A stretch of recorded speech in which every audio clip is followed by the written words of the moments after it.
Hey y'all, welcome back for Embodying Divine Feminine Energy. Today we have Diana, Queen of the Wilderness. The language of the natural world is a frequency of love. This is my mother tongue. Alright? Diana represents the call to embody a more primal connection to the wildness that exists within. The goddess Diana was worshipped in the ancient Roman religion that originated in Italy. She is the daughter of the Jupiter and Latona, born on the island of Delos. I'm sorry if I'm pronouncing that wrong. With her twin brother, Apollo, god of the sun.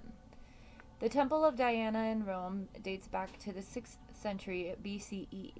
She was the protectress and patroness of the lower class and slaves who could seek sanctuary in her temples. The temple to Diana and Euphystes, also attributed to the Greek goddess Artemis, was considered one of the 7 wonders of the ancient world. It took 220 years to build, and the magnificent statue of Diana covered in breasts symbolizes her worship as a fertility goddess for women. Paul, in the Acts of the Apostles in the New Testament, mentions Diana's temple since her following was extensive and seen as a threat to Christianity. Oh, isn't everything a threat to Christianity? Anyway, the most famous place to worship Diana is in the sacred grove of the oak trees on the shores of Lake Nemi near Rome. Out in nature, connected to the earth and the wild animals that roam freely across it, here she is a huntress with her golden bows and arrows. She is the independent, free-spirited goddess who communes with the moon, the natural world, and all those who cannot speak for themselves.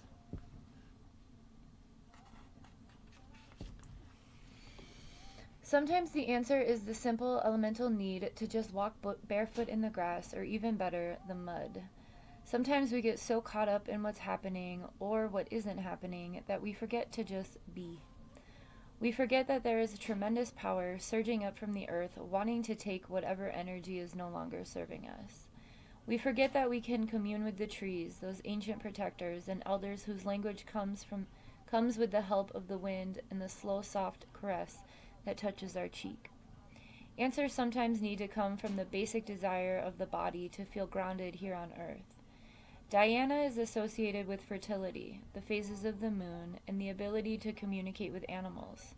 Of course, not with any human language, but with the frequency of love and intention which animals perceive.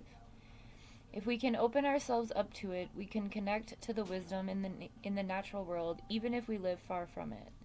Even if we are deep in the heart of the busiest city, a sign on the bus, a logo on a t-shirt, or a card someone sends us may carry an image of an animal that wants to reach us.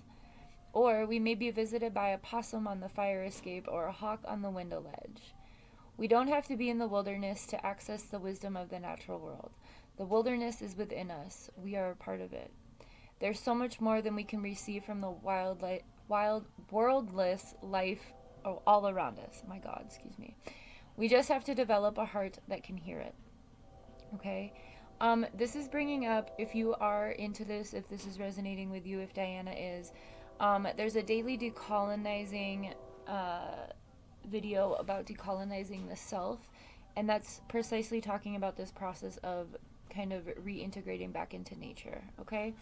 And the soul meditation is, so that's on the daily decolonizing playlist, and it's the first one, I think, first or second one. The meditation, what spirit animal has medicine or message to give me at this moment? And the intention, the language of the natural world is a frequency of love, and this is my mother tongue. Have a good one.